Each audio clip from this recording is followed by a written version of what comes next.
Martin Bakole defeats Sergey Kuzmin on a 10-round UD. This was a good fight, an action-packed fight, lots of fierce exchanges, lots of big punches. Both guys showed very good chins in there. But I have to be honest, I saw a very different fight to what the commentators saw and to the fight that most boxing fans seem to have seen. Because I thought that Sergey Kuzmin landed by far the majority of clean, effective punches in this fight. Now, I'm not saying it was a robbery. It was close, and I would have been perfectly content with a close decision for either man by a point or two. But to see Martin Bakole win by the margins that he won by, I mean, look at this. 97, 93, 98, 92. The only scorecard on here that I can accept is the 96, 94 for Bakole. The other two scorecards, absurd. Now, I do think this is a case of the commentary influencing the perceptions of the viewers. If you go back and watch this fight without the commentary on and just look at who's landing what, I'm telling you, you're going to see that this was a much closer fight than the judges had it. And in fact, some of you are going to change your minds and say, you know what? Sergey Kuzmin won this fight. I personally had Sergey Kuzmin winning by 2 rounds. I personally thought that he boxed better than Bakole in there. I was actually quite disappointed in Martin Bakole. I thought he looked poor. In the slow rounds, Bakole was able to do some good work with his jab at long range. But completely contrary to what Matthew Macklin was saying. I mean, I was screaming at the screen during the fight. When Matthew Macklin was saying, in the high intensity rounds, Bakole's getting the better of it. But in the slower rounds, Kuzmin's getting the better of it. That's the exact opposite of what happened. That's why I was screaming at the screen. What's he talking about? In the high work rate rounds, Kuzmin was by far getting the better of it. He was landing the better shots. He was more sneaky with his attacks. His hand speed was faster in the pocket. The slower rounds where Bakole was able to establish some distance, that's where he was able to get his jab off. And that's where he was able to win some rounds doing that. But whenever they got close and into exchanges, as the fight wore on, Kuzmin was getting the better of it in the vast majority of rounds which were like that. And Kuzmin did have the shorter arms, so on the outside, again, sometimes Bakole was getting the better of the jabbing contest, but there were still some rounds where Kuzmin boxed on the outside, and he was getting the better of the jabbing contest. I thought Kuzmin demonstrated better skills than Martin Bakole did in there. Bakole, the longer reach and the taller guy, yes, and he could use that on the outside, but in mid and close range, I thought Kuzmin's skills were much better. I thought Bakole was disappointing, to be honest with you. As the fight was drawing to its conclusion, the end of the 10th, because both guys showed great chins in there. Nobody was seriously hurt or anything like that, and they both took plenty on the jaw, especially Bakole. I mean, go back and look at how many times Bakole gets cracked clean on the chin and compare that to how many times Kuzmin gets cracked. I'm telling you, it's not even close. Obviously, fights are not scored on overall punches landed over the course of 10 rounds. No, they're scored on a round-by-round basis.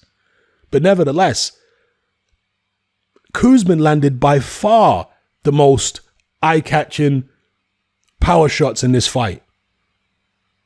But as the fight drew to its conclusion, it was clear it was going to go the distance because they were able to take each other's power. I was saying, you know what? They're going to give this to Bakole. Bakole's the one who's based in the UK.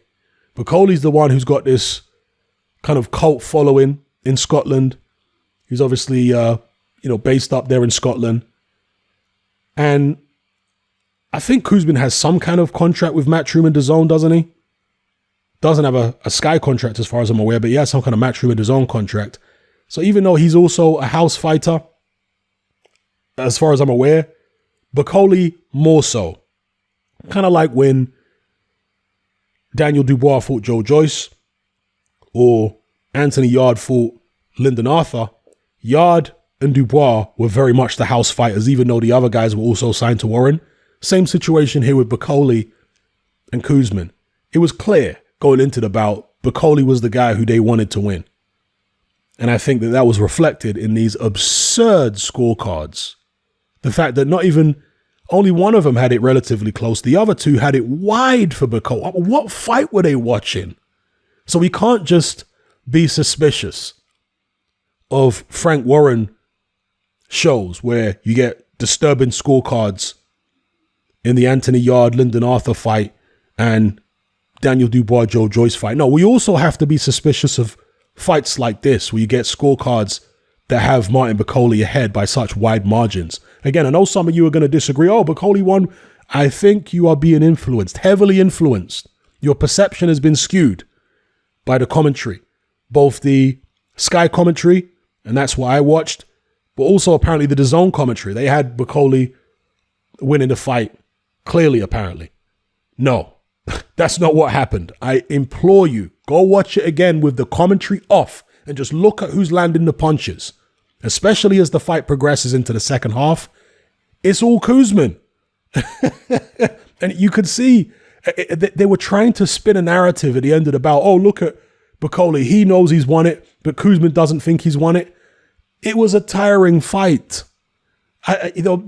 Matthew Macklin and the other commentator, I forget who it was, they were trying to plant the seed in the viewer's head that even Kuzmin knows he's lost. I thought that when the decision was read out, Kuzmin looked terribly disappointed. I think he knew he had been hard done by there. Again, I'm not saying it was a robbery. I very, very rarely use the term robbery. But I do think that Kuzmin was never going to be allowed to win this on points. That's what I'll say. Even though it was a close fight, they had no intention of letting Kuzmin take it because Bakole was their guy. So that's my take on the fight. I was disappointed by Martin Bakole. I didn't think he looked good. Yeah, long-range jabbing was okay, but he got hit a hell of a lot. Didn't have the same skills as Kuzmin at mid and close range. His punching power didn't look that great. Now, this is a guy who Marius Wack said is the best heavyweight he's been in the ring with. I mean, that's extremely high praise because Marius Wack has been in there against Vladimir Klitschko, against Alexander Povetkin, against Dylan White. And he's saying that Bakole's better than all those guys. That's certainly not what I saw in there against Kuzmin, I can tell you that. He looked like a pretty mediocre contender in there. I'm not trying to be harsh to Martin Bakole. I've never come out attacking Martin Bakole in any of my videos. I'm just telling you my viewpoint here. I'm being objective, and I thought he looked poor. I thought he looked basic, easy to hit. His punches were not particularly sharp. You know, in the first couple rounds, there was some sharpness there, but it dissipated quite quickly, and it was only Kuzmin who retained any sharpness in his punches as the fight went on, other than Bakole's jab. So I'm not sure how far Bakole can go. And yeah, for me, there's a lot of doubt there now. And isn't it interesting again? Last time I made this video about Bakole, they didn't have his age on his box rec. Now his age has popped up again. What's going on with the age on there and then it's off and now it's on there again? Did they suddenly find a birth certificate? What's going on? Do you guys really believe that Martin Bakole is 27 years old? Because I'm telling you, he's not. He's definitely not 27. I'm not saying he's 40. You know, he's not like, what's that guy called? Frank Sanchez. He's not a Luis Ortiz type guy where he's really taking liberties with his age. But I think Bakole's probably at least 35. I don't think he's 27 at all. He's at least 34, 35.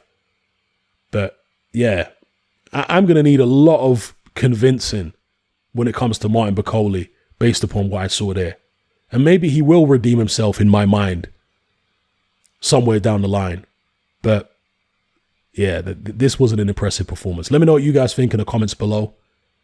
I'm out. If you'd like to access all my boxing content advert-free and enjoy the convenience of listening via a podcast app with the option to download in high-quality MP3, then consider joining me on Patreon. In addition to the aforementioned perks, you'll also gain access to exclusive weekly live stream Q&A sessions and hangouts, as well as uncensored, no-holds-barred uploads which are too blue for YouTube. This includes my popular Confessions of a Nightclub Bouncer series. Just head on over to my Patreon page and select the tier called Hatman Boxing Extra. There's no contract, there's no commitment, it's only £2.50 a month, and you can cancel at any time. So come and join our community of hardcore boxing enthusiasts by signing up with me here on Patreon today.